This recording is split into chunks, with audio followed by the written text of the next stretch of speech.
যে চিফ প্রসিকিউটরকে বসানো হয়েছে তিনি দায়িত্ব পালনে ব্যর্থ হয়েছেন।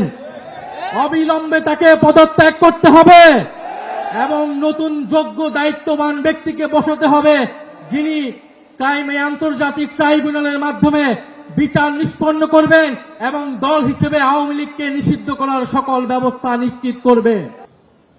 আওয়ামী লীগ বিগত 16-17 বছরে অসংখ্য গুম খুন গণহত্যা চালিয়েছে এদেশের সাধারণ মানুষের উপরে, বিরোধী দলীয় নেতাকর্মীদের উপরে।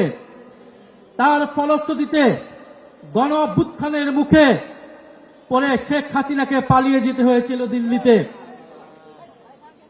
এই সরকার, নতুন সরকার গঠিত হওয়ার পরে গত 4 মাসে আইসিটিতে নতুন কোন রায় আমরা এখন পর্যন্ত দেখি নাই, নতুন কোন তদন্তের রিপোর্ট এখন পর্যন্ত দাখিল হয় নাই।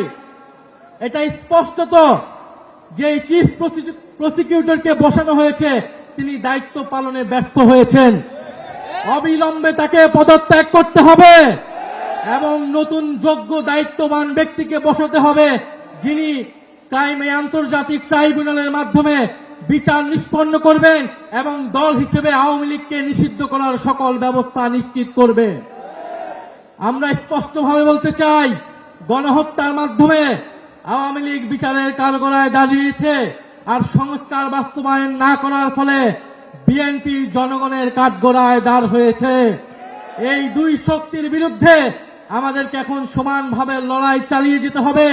সংস্কার, বিচার এবং বাংলাদেশের সার্বভৌমত্ব রক্ষার জন্য 11 দলীয় ঐক্যের নেতৃত্বে আমাদের এই লড়াই সংসদ এবং সংসদের বাইরে আমরা চালিয়ে যাব।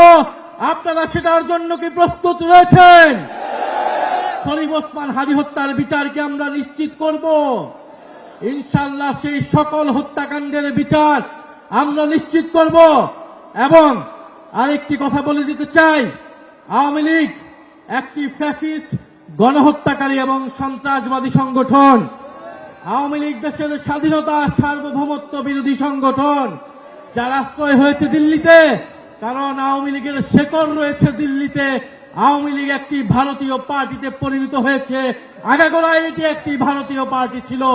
ফলে আওয়ামী লীগের দেশে আসার, আওয়ামী লীগের রাজনীতি করার সুযোগ বাংলাদেশে 5ই আগস্টেই সমাপ্ত হয়েছে।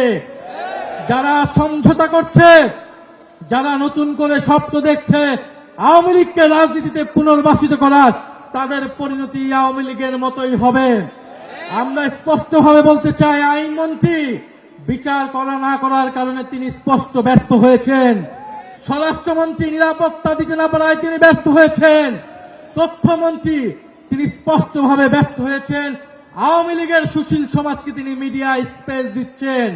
এই সব কিছুই বাংলাদেশের জনগণ দেখছে। আমরা আজকে এই সমাবেশ থেকে বলতে চাই, জুলাই গণহত্যা সহ, শাপলা হত্যাকাণ্ড সহ, পিলখানা হত্যাকাণ্ড সহ সকল গুম খুন এবং শরীফ ওসমান হাদী হত্যাকাণ্ডের বিচার অবিলম্বে নিশ্চিত করতে হবে।